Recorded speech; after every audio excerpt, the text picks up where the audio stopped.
you ever feel that gentle, sometimes persistent pull towards a life of endless possibility, where every door is open and the horizon stretches out, inviting and new? It's a beautiful feeling, isn't it? Like standing on the edge of a wonderful adventure. But sometimes, does that vastness also feel a little overwhelming? As if choosing one path means saying goodbye to all the others, and that thought alone can keep us hovering, waiting. Or perhaps there's a part of you, a precious, tender part that longs to stay young in spirit, forever bathed in the light of potential, unburdened by the sometimes heavy cloak of adult responsibilities. This isn't about immaturity in a negative sense.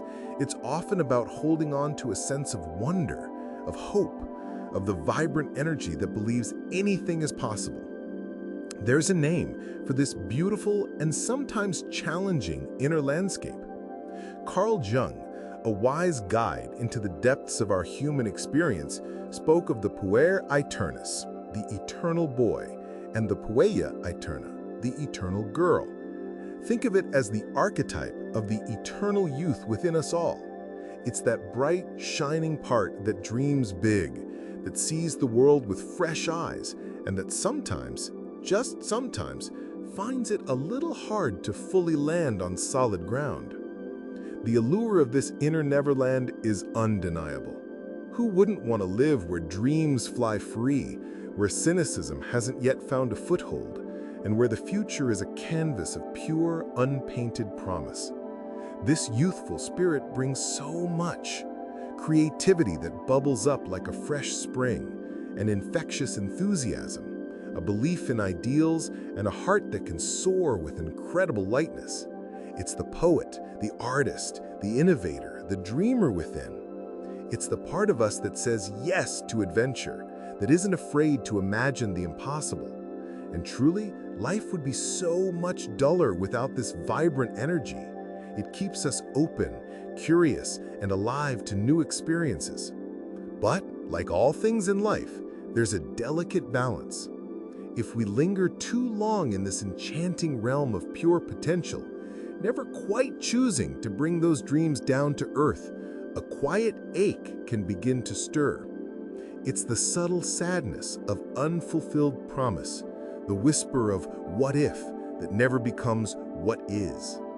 This is where the charm can sometimes turn into a challenge. The difficulty often lies in commitment, not because the eternal youth is inherently flawed, but because commitment feels like closing doors, like limiting that precious, infinite potential. It might be a reluctance to settle into a career, fearing it's not the perfect one, or a hesitation in relationships, always wondering if someone better is just around the corner. Or perhaps it's the series of unfinished projects, brilliant ideas started with passion but left behind when the initial excitement fades, or when the hard, unglamorous work begins. This avoidance of the mundane or the binding can lead to a feeling of being adrift, like a beautiful ship with magnificent sails but no anchor. Life can start to feel provisional, temporary, as if we're always waiting for our real life to begin. And in that waiting, there can be a growing sense of anxiety, a feeling of not quite measuring up, or a quiet loneliness even when surrounded by people. We might see others building their lives brick by brick and wonder why our own magnificent castles remain only in the air. Jung himself once said, "The Puer typically leads a provisional life due to the fear of being caught in a situation from which it may not be possible to escape." And what I think he means for us in our everyday lives is that this fear of being trapped, of making the wrong choice, can ironically keep us from the very experiences that lead to growth and genuine fulfillment. It's like wanting to swim without getting wet. But deep within, beneath the sparkle and the flightiness, there's often a profound yearning, a yearning for connection, for roots, for meaning that is grounded in the real. It's the soul's quiet call to not just dream of life, but to live it, to participate fully with all its imperfections and challenges. It's the desire to make a mark, to contribute, to feel that our time here has substance. This ache isn't a sign of failure. It's a sign that the soul is ready for the next stage of its journey. It's a call to bring that beautiful, youthful spirit into a deeper engagement with the world. So, what does this mean for us if we recognize a little of this eternal youth in ourselves? It's not about crushing that spirit or forcing ourselves into a mold that feels alien. Absolutely not. That vibrant, imaginative, hopeful part of us is a gift. The journey, as Jung might suggest, is about integration. It's about learning to weave that golden thread of youthful energy into the rich tapestry of a fully lived life. It's about finding the courage to choose a path, even if it's not perfect, and to walk it with commitment, knowing that growth happens in the doing, not in the perpetual waiting. It's about understanding that responsibility isn't just a burden, but it can be a doorway to a profound sense of purpose and belonging. When we take our dreams and begin to build something with them, even something small, they become real. They gain weight, and in that weight is a surprising lightness, a deep satisfaction. Think of it like a young eagle, soaring high, enjoying the freedom of the skies. That is beautiful, but eventually it must learn to land, to build a nest, to nurture. Its ability to soar isn't lost. It's given a new purpose, a deeper meaning. Our inner youth's dreams and creativity are meant to find a home in the world, to contribute, to connect. This isn't always easy, of course.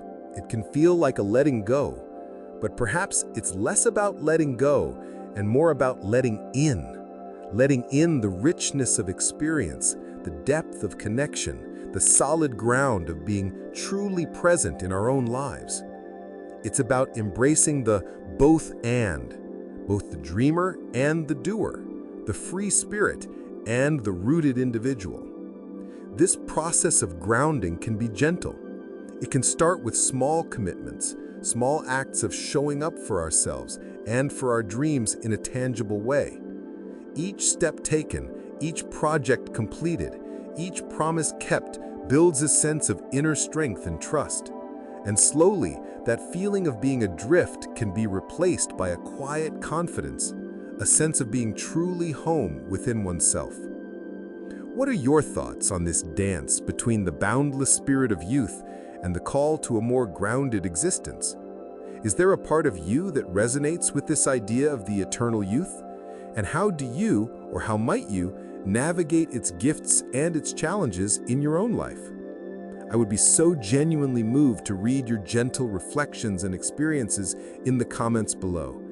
It's in sharing our journeys that we often find the most comfort and understanding. Thank you from the bottom of my heart for sharing this quiet moment of reflection with me today.